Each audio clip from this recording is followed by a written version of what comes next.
Hi guys, today we will talk about how to fix Messenger notification not showing on your Messenger. All you have to do, you just click here on settings, then you come to next window here in this window, then you just go down and you click here on apps and you go to apps window here in this window and you just go down here to looking for Messenger app in this window.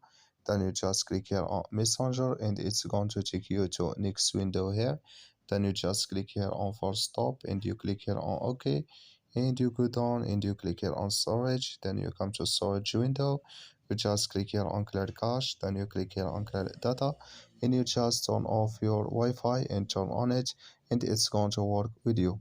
So that's all you have to do to fix that problem you have on your Messenger app. You just follow these ways and it's going to work with you.